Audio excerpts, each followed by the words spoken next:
ICST Cornerstone Tabernacle. Hai semua umat pemenang. Sungguh, hanya kerana anugerah dan kemurahan Tuhan saja, setiap kita tetap ada dalam tudung Tuhan. Sebab kita percaya, nothing is impossible with God.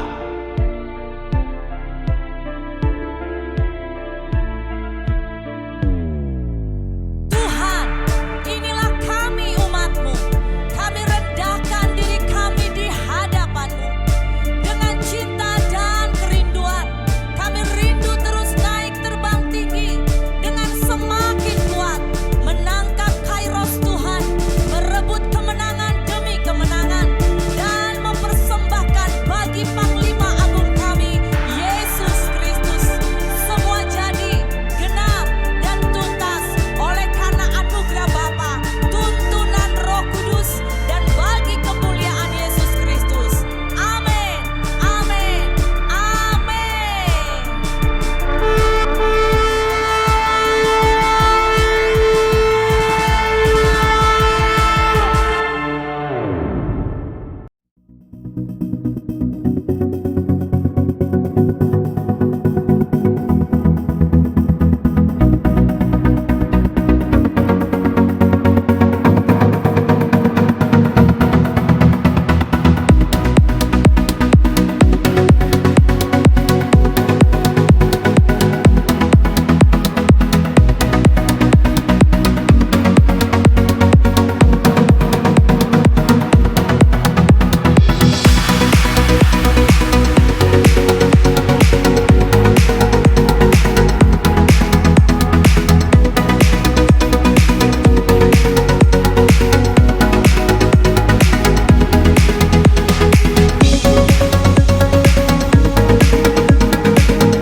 Shalom, saudara yang terkasih dimanapun Anda berada. Sungguh sebuah sukacita jika kita boleh kembali mendengar firman Tuhan.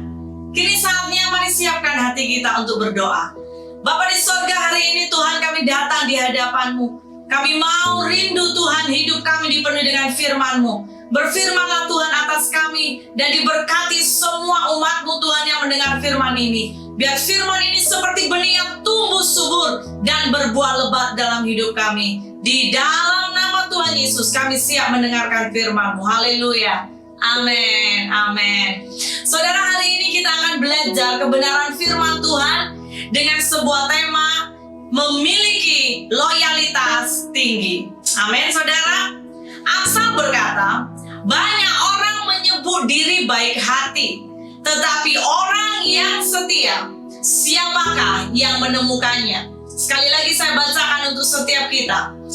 Amsal berkata, banyak orang menyebut diri baik hati, tetapi orang yang setia, siapakah menemukannya? Saudara, saya percaya bahwa hari-hari ini loyalitas itu hal yang sangat berharga. Kata loyal saya menemukan dari kamus berbicara mengenai patuh. Ya, artinya loyal itu patuh, setia, keadaan atau kualitas kesetiaan. Kesetiaan pada komitmen atau kewajiban. Saat ini gereja Tuhan berada di penghujung akhir zaman. Kita tahu ada banyak hal yang berubah, betul saudara?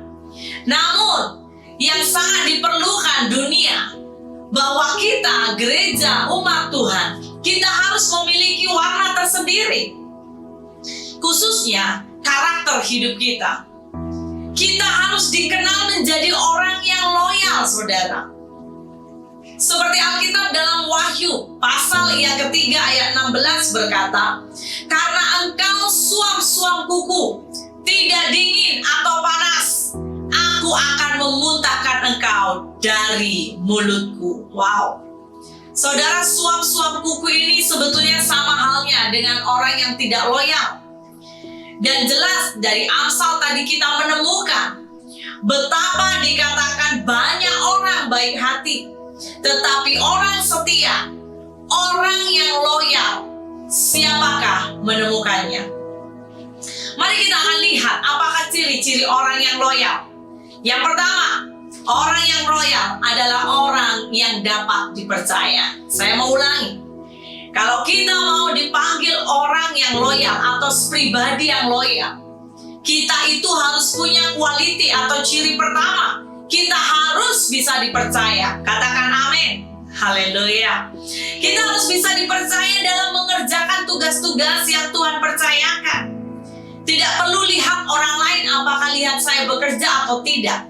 Tetapi kita benar-benar dapat dipercaya.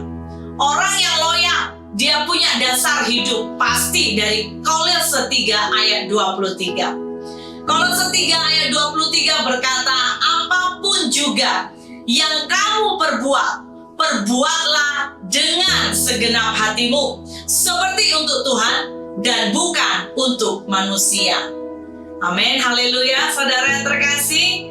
Kolose mengingatkan buat setiap kita bahwa apapun yang saudara perbuat, mungkin itu perkara kecil, mungkin itu hal kecil, tetapi kalau Tuhan ada dalam hidup kita dan kita orang yang loyal, maka apapun yang kita perbuat, kita harus sadar kita perbuat untuk Tuhan. Amin. Kita bukan hanya berpikir, oh ini untuk manusia, oh ini untuk bosku, oh ini untuk pemimpinku. No. Karena di dalam hatimu engkau punya roh takut akan Tuhan. Sehingga apapun yang kau sentuh, apapun yang kau kerjakan, engkau lakukan untuk Tuhan. Amin, saudara. Katakan yes. Lukas 16 juga mengingatkan buat kita, barang siapa setia dalam perkara-perkara kecil, ia setia juga dalam perkara-perkara besar. Dan barang siapa tidak benar dalam perkara kecil, ia tidak benar juga dalam perkara-perkara besar. Wow. Kembali lagi, kita sedang diajak kepercayaan berbicara integritas. Kepercayaan berbicara kejujuran. Kepercayaan berbicara, adakah kita bertanggung jawab di hadapan manusia dan Tuhan. Amin. Contoh, ketika engkau dipercayakan memegang barang, benda, atau sebuah pekerjaan dari bosmu, sudahkah engkau melakukannya dengan terbaik? Ataukah ketika bosmu datang baru engkau melakukan yang terbaik? Saya berdoa biar setiap Anda dan saya ditemukan menjadi pribadi yang dapat dipercaya. Amin, saudara. Kita mengenal di dalam Alkitab seorang yang bernama Daniel. Dalam pasal 6, Daniel 6 ayat 1-4 ya, saudara boleh baca. Tapi diawali hari itu sebuah pribadi yang kita boleh belajar. Daniel, seorang yang sekalipun dia sama-sama bekerja di hadapan raja, tetapi dikatakan Daniel punya sesuatu yang berbeza. Ayat 3 dikatakan, maka Daniel melebihi para pejabat tinggi dan para wakil raja itu, karena ia mempunyai, perhatikan saudara, roh yang luar biasa. Dan raja bermaksud untuk menempatkannya atas seluruh kerajaannya. Saudara, saya percaya bahwa Daniel tidak bisa melakukan hal yang sangat-sangat berharga, yaitu menjadi pribadi yang dapat dipercaya dengan kekuatannya. Tapi kuncinya kita boleh lihat bagaimana kita bisa menjadi pribadi yang dapat dipercaya. Kita harus punya roh yang luar biasa. Amin, saudara. Bangun hubunganmu dengan Tuhan. Maka kekuatan daripada Roh Kudus sebetulnya yang boleh menolong kita untuk kita menjadi pribadi yang dapat dipercaya. Godaan boleh datang, jabaran boleh datang, tetapi kita tahu bagaimana memilih dengan pilihan yang tepat. Amin. Amin, saudara. Jangan menjadi Kristen saja, tapi kita harus menjadi pribadi umat Tuhan yang berkualitas dalam hidup dapat dipercaya. Sisi lain ada seorang yang bernama Yusuf. Saya percaya kita sangat familiar.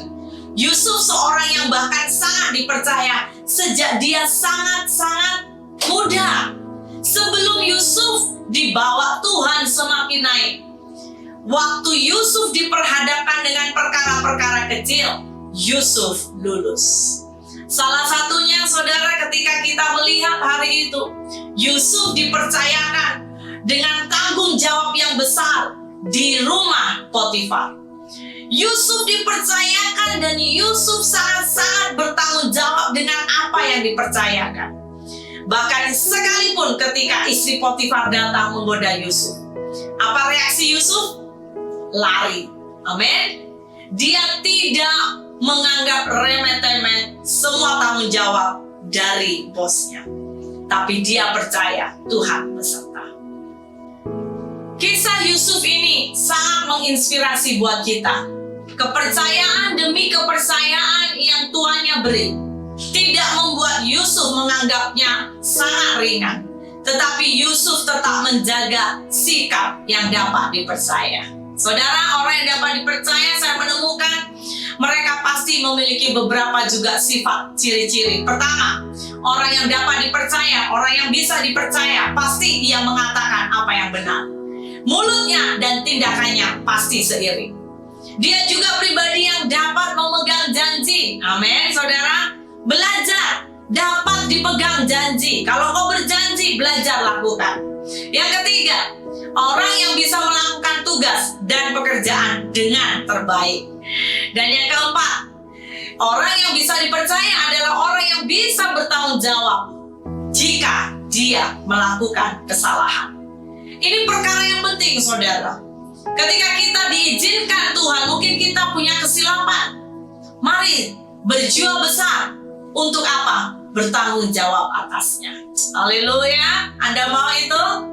Kolose 3 ayat 17 berkata, dan segala sesuatu yang kamu lakukan dengan perkataan atau perbuatan, lakukanlah semuanya itu di dalam nama Tuhan Yesus, sambil mengucap syukur oleh Dia kepada Allah Bapa kita. Haleluya. Orang yang dapat dipercaya mendapat banyak berkat, tetapi orang yang ingin cepat kaya tidak akan luput dari hukuman. Anda mau menjadi pribadi yang loyal? Ciri pertama, jangan lupa, mari biar kita dikenal menjadi pribadi yang dapat dipercaya. Amin. Yang kedua, kalau kita mau menjadi pribadi yang dapat loyal, saudara, ini penting. Yang kedua, jelas orang loyal, dia pasti setia. Katakan, aku harus setia. Yes. Orang yang loyal pasti dia komit. Dia orang yang setia. Ya, kemanapun dia pergi, dia sangat setia. Sangat spesial sekali ketika saya merenungkan dalam 2 Tawarik 16 ayat 9 ini berkata, karena mata Tuhan menjelajah seluruh bumi untuk melimpahkan kekuatannya kepada mereka yang bersungguh hati terhadap Dia. Wow. Saudara, waktu saya menemukan kata ini di dalam terjemahan New King James Version, dia berkata, for the eyes of the Lord run to and fro throughout the whole earth to show Himself strong on behalf of whose heart is loyal to Him. Jadi saudara, kata bersungguh hati itu diterjemahkan dengan sebuah kata loyal. Tuhan mencari, saudara bayangkan, ya dikatakan Tuhan mencari, Tuhan menjelajah di seluruh bumi. Tuhan mau melimpahkan kekuatannya kepada siapa? Kepada orang-orang yang loyal kepada Dia. Haleluya. Saya berharap agar umat Tuhan kita akan menjadi pribadi yang setia. Kemana engkau pergi, jadikan pribadimu orang yang setia. Seorang yang di Alkitab bernama Ruth, seorang wanita yang pernah mengalami goncangan di dalam hidupnya. Ruth memiliki mertua. Mertuanya sudah meninggal, ya, suami dari Naomi sudah meninggal. Ruth juga sudah meninggal suaminya. Bahkan Orpa hari itu juga iparnya sudah meninggal suaminya. Sepertinya kehidupan Ruth sudah tidak ada harapan. Sepertinya kehidupan Ruth sudah hopeless, saudara. Tetapi saat itu ketika Naomi berkata, pergilah mencari kehidupanmu sendiri, maka aku akan mengurusi hidupku sendiri. Tapi jawaban Ruth ini sangat spesial. Ruth berkata bahwa apa, saudara, dalam pasal 1 ayat 16. Ini ungkapan Ruth. Dikatakan, jangan desak aku meninggalkan engkau dan pulang dengan tidak mengikuti engkau. Sebab kemana engkau pergi, ke situ jugalah aku pergi. Dan di mana engkau bermalam, di situ jugalah aku bermalam. Bangsamu lah bangsaku dan Allahmu lah Allahku. Wow, ini adalah ungkapan komitmen kesetiaan Ruth. Saudara, saya mau berkata dalam sebuah hubungan, ya, dalam sebuah hubungan, hal hubungan itu sangat penting ketika seseorang tetap setia dan dia menghargai sebuah kesetiaan. Kesetiaan adalah kesegalanya. Saudara, bisakah dan sudahkah kita menjadi pribadi yang setia? Anda setia kepada suamimu, Anda setia kepada istrimu, Anda setia jelas harus kepada Tuhan, Anda setia kepada pemimpinmu dimanapun kau berada. Kecenderungan manusia ketika kita diizinkan Tuhan mengalami pergolakan, ya, perbezaan dalam hidup, konflik, seringkali kesetiaan kita akan sangat mudah menurun. Tetapi saudara, sebagaimana Yesus, Dia tetap setia, biarlah kita juga menjadi pribadi yang tetap setia. Mari belajar setia. Amin, saudara. Mari belajar komit di mana engkau berada, karena disitulah engkau akan bisa menghasilkan sebuah buah yang manis di hadapan Tuhan. Haleluya. Ciri yang ketiga sangat penting. Orang yang loyal, dia harus punya pengabdian. Sekali lagi saya berkata, orang yang loyal, dia harus punya pengabdian. Katakan amin. Haleluya.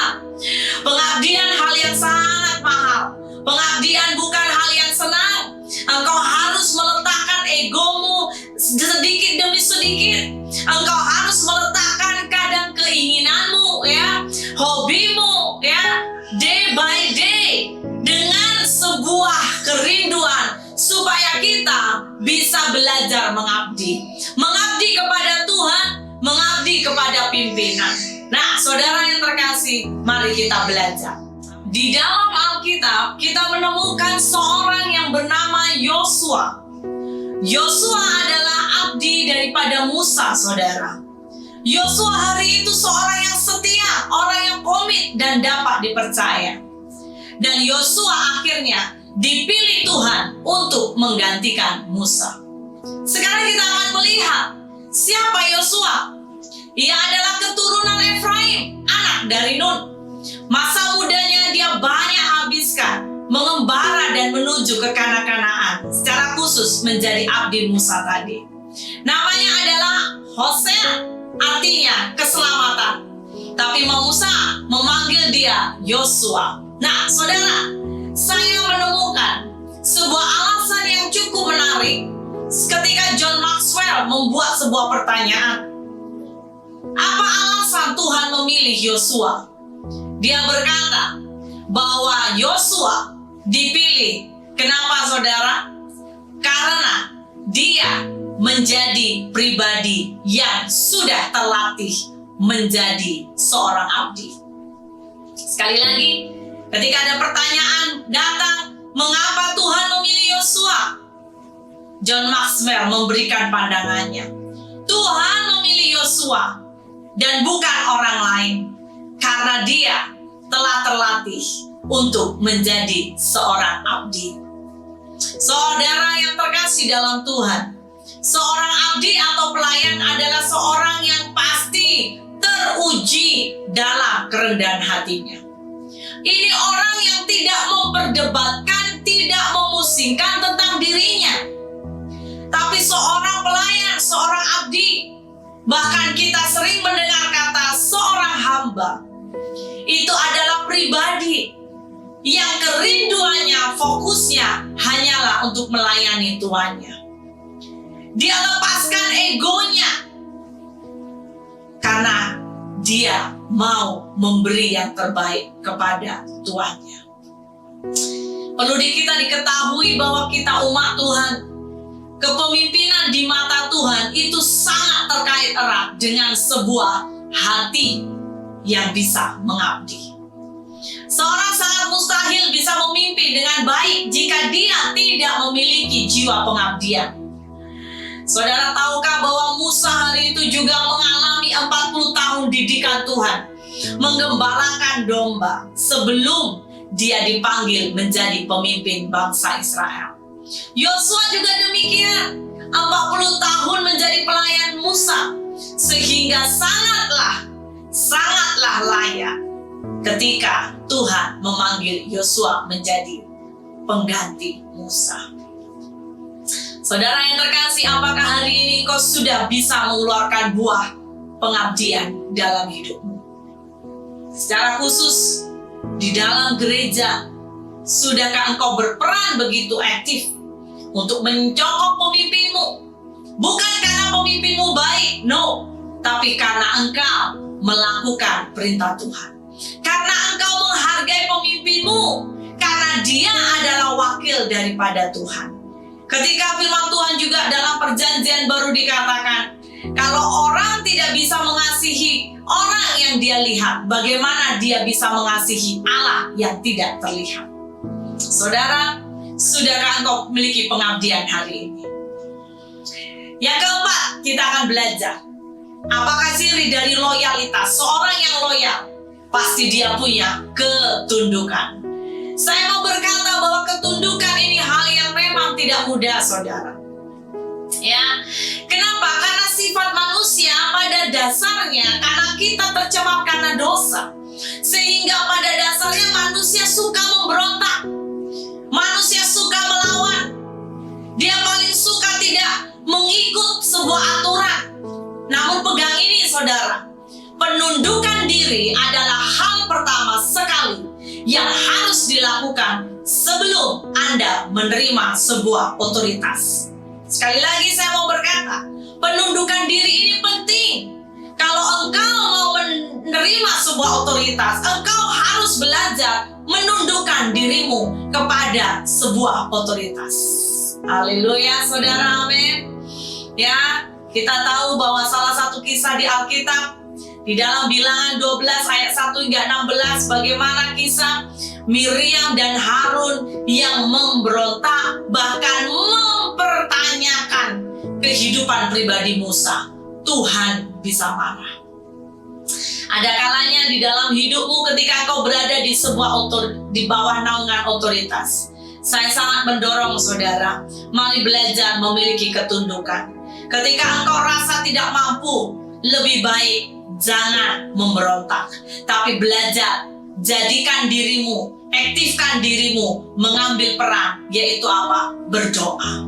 Ketika engkau melihat pemimpinmu salah, saudara mari belajar, jangan menghakimi, tapi belajar mendoakan. Ketika bahkan keluargamu di dalam otoritas keluarga, engkau lihat orang tuamu salah, jangan menghakimi, tapi belajar, ambil bagian, berdiri dan berdoa untuk orang tuamu. Kiranya Tuhan akan memberkati engkau, sebab Tuhan sangat mengasihi orang yang memiliki kerendahan hati. Tanda bahkan di dalam diri seseorang ada Roh Kudus, itu adalah ketundukan. Anak-anak, mari tunduk kepada orang tua. Amin.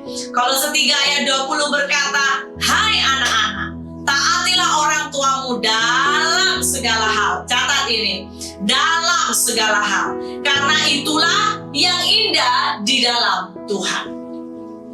Bukan hanya taat kepada orang tuamu ketika dia baik, tapi taat kepada orang tuamu yang sekalipun mungkin orang tuamu hari ini melakukan kesalahan.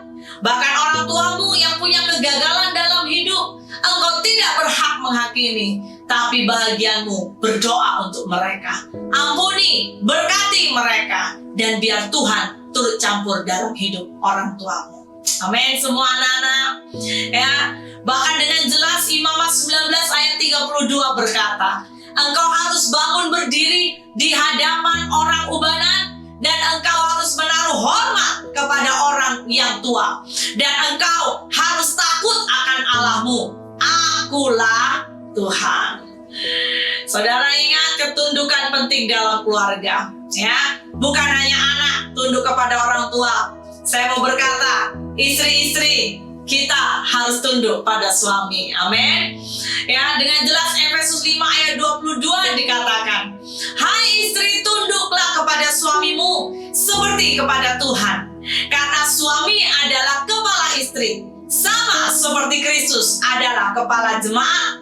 Dialah yang menyelamatkan tubuh." Istri-istri jangan suka menanduk, tapi harus tunduk. Amin. Karena dengan ketundukanmu saya percaya, siapapun engkau, Tuhan akan bisa pakai hidupmu mengubah suamimu. Mungkin hari ini engkau belum melihat, tapi saya percaya melalui kehidupan istri sangat besar mujizat yang Tuhan akan kerjakan di dalam hidup suamimu. Percayalah. Ada kalanya seorang wanita berkata, "Mana mungkin suamiku berubah?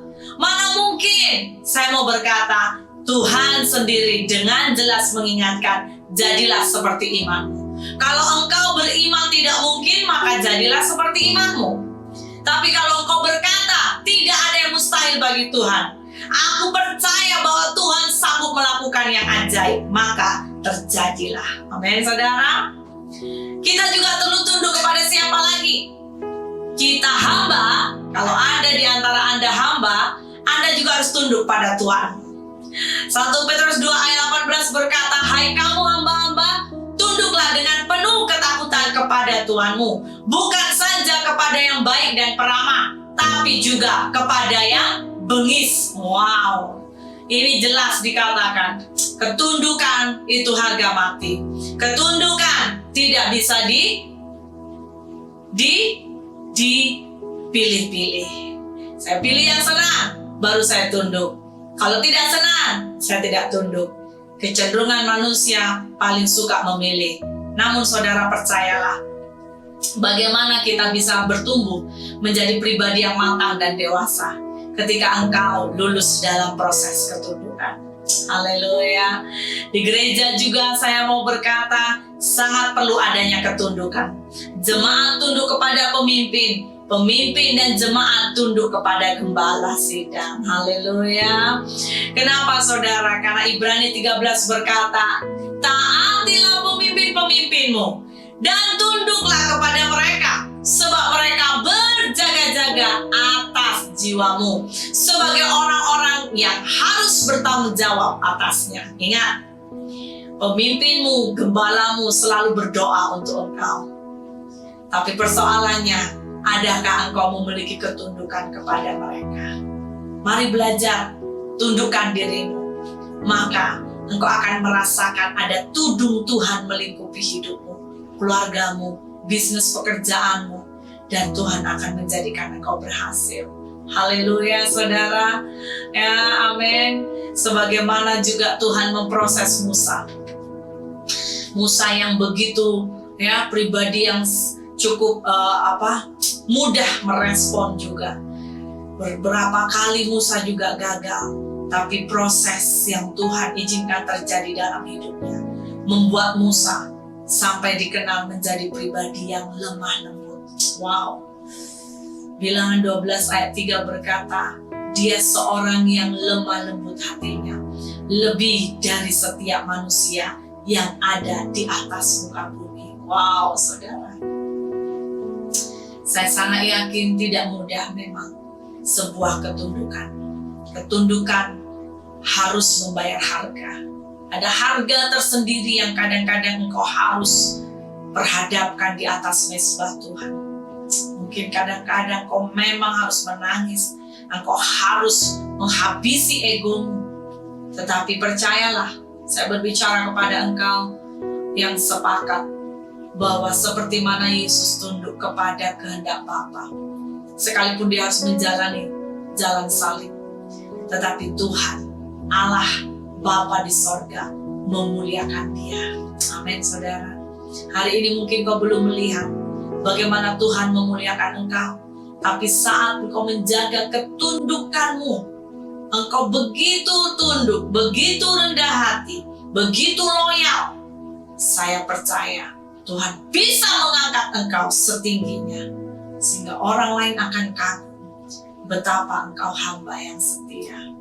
Mari kita berdoa, dan biar firman ini menjadikan sebuah inspirasi, menjadikan kekuatan, bahkan menanam sebuah pilar yang kuat dalam hidup kita. Terima kasih Tuhan. Kami tahu dengan kekuatan kami tidak mampu Tuhan.